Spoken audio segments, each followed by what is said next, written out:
So if someone does something that's clearly wrong, they say, well, do not judge. Who am I to judge? Somebody comes and they teach something that's very wrong, and they just respond, well, who am I to judge? The Bible says to do not judge. Is Jesus advocating a universal acceptance of every behavior, lifestyle, and teaching? We're going to go into this next section. Now, with this next section, I'm going to do something slightly different. I'm going to take 3 verses.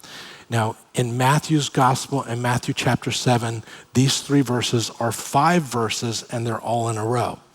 Luke adds some verses in the middle.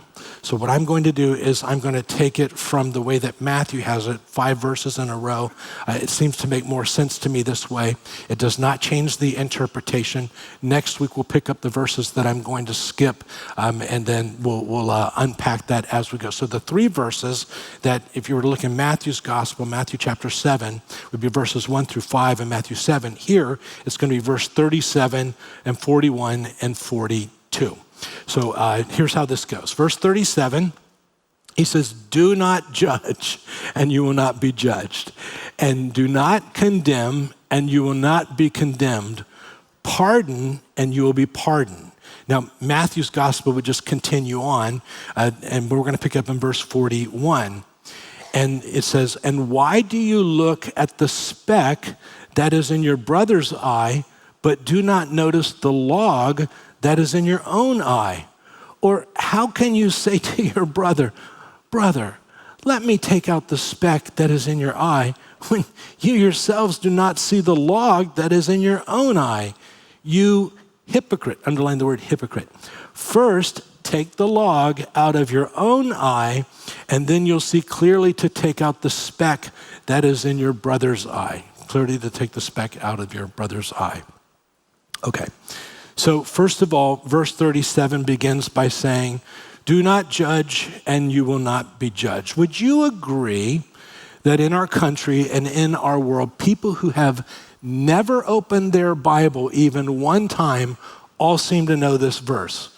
Do not judge lest you be judged. And they say it in the King James pretty much. Would you agree with that statement? We've all heard that. So what they do is they use this verse as though Jesus is advocating this acceptance of every lifestyle, every behavior, and every teaching. They say, do not judge.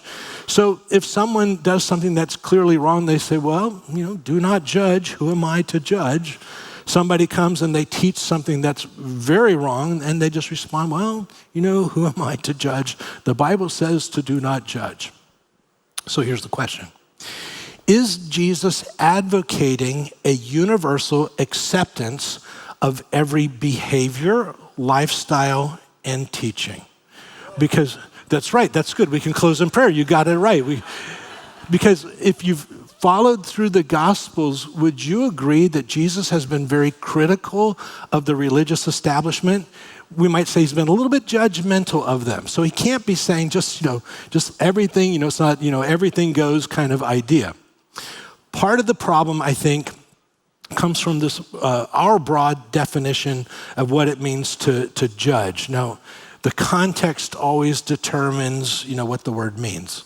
And so this word judge, krino, there in your outline, means to distinguish or decide. So you can take it that way. So the idea, you could use this word. If you go to the store, you want to buy an apple, you look at 2 apples, and you go, I'm deciding on this apple other than that apple. That would be a decision. That would be a judgment.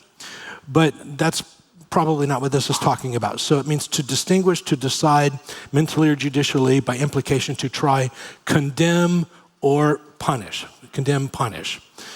This word here is best understood as to condemn or punish. This is what this word is talking about. Remember, Jesus is talking to his disciples. These are committed followers of his. And so what he's telling his disciples, don't be so quick to condemn. And so keep in mind, he's saying this to disciples. So that would lead us, apparently, to conclude that it's possible for people who claim to be a committed follower of Christ to at times go into being overly critical of other people. Would you agree that that sometimes happens? People who profess to be followers of Christ can become overly critical of other people. Okay, so we see that. Probably the best example, I'm taking this from Matthew's gospel. It's a story that you're all familiar with. This story is told in Matthew, Mark, and John. I'm pulling it from Matthew's gospel and I'm condensing it, but you're probably very familiar with the story. So it says, a woman came to him with an alabaster vial of very costly perfume, okay? Then it goes on, it says, but the who? Disciples, you want to underline that, were indignant. And they saw this, when they saw this, and they said, why this waste? Now, just so you know, here it says the disciples, you read the other renditions, you find that it's really one disciple who's kind of all upset about this, but he's kind of stirring up the pot. You know who that disciple is. So if you read it, and you'll find who it is. So why this waste? For this perfume might have been sold for a high price and the money given to the poor. But Jesus, aware of this, said to them, why do you bother the woman? I mean, what do you care? Truly I say to you, wherever this gospel is preached in the whole world, what this woman has done will also be spoken of in memory of her. So Jesus says, so what if she wants to do something extravagant for me? What do you care? Why is that such a big deal for you? And you say it's a waste, but Jesus says, that's not how I'm looking at it.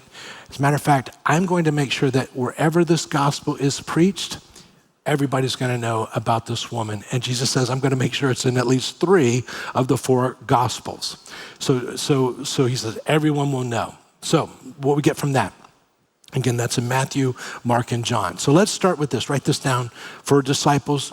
Don't be so critical. That's a good start. Don't be so critical. You know, you might not have all the facts, and sometimes we jump to conclusions and we make assumptions and that. But let me also add, so disciples, write this down, disciples are called to show unconditional love, but disciples are not called to unconditional approval. We give unconditional love, that doesn't mean we give unconditional approval. Christians and people in church can be very quick to be very critical and protest and be judgmental that the world is acting like the world. And we can get all up in arms that the world is acting like the world.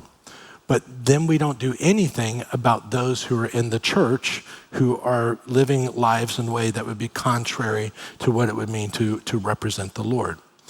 So this was a problem in the early church, so much so that Paul the apostle had to write a letter. And in this letter, he says this. He says, for what have I to do with judging outsiders? He says, it's not my job to judge those who are outside the church. He says, do you not judge those who are within the church? The idea is, yes, we need to judge those who are inside the church, not those outside the church. He says, but those who are outside, who judges them? God judges them. That's not our job. We don't judge those who are outside the church. But then he says, remove the wicked man from among yourselves. Now, if you don't know the story, look it up later, but there's a man in the church. The church is up in arms by what they see going on outside the church. But here's this man, and he's involved in a kind of immorality that even pagans, non-believers, they would never even do. And Paul says, you're protesting them outside the church, but you're not even saying anything to this man who's inside your church. Deal with him and let God judge those who are outside. So that's the idea of what's taking place there. Now, we skip down to verse 41 and 42. Now, in Matthew's gospel, it would just be the next verse. Verse 41, he says, why do you look at the speck that is in your brother's eye, but do not notice the log that is in your own eye? Or how can you say to your brother, let me take out the speck that is in your eye, when you yourselves do not see the log that is in your own eye? You hypocrite. And he says, do this. First, take the log out of your own eye, and then you will see clearly to take out the speck that is in your brother's eye. Okay, so here, Jesus uses what we call hyperbole. This would be exaggeration to make a point. Now, in that culture, what Jesus is doing is he's using humor in order to make his point. So write this down. Jesus uses humor to make a serious point. And that's sometimes good. If you use a little humor, it allows people to receive the point. That's what he's doing. So here's the point that what Jesus is doing. You want to remove the speck in your brother's eye, and you can't even see that you have a log in your own eye.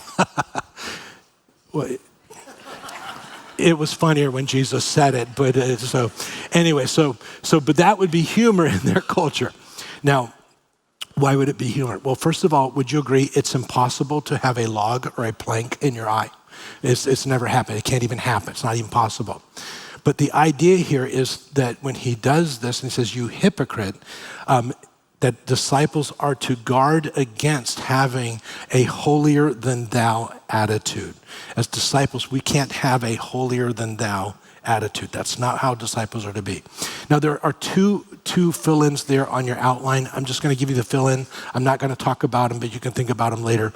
But some judge others to make themselves look good, but disciples judge themselves so that they can help others see clearly. Help others see clearly.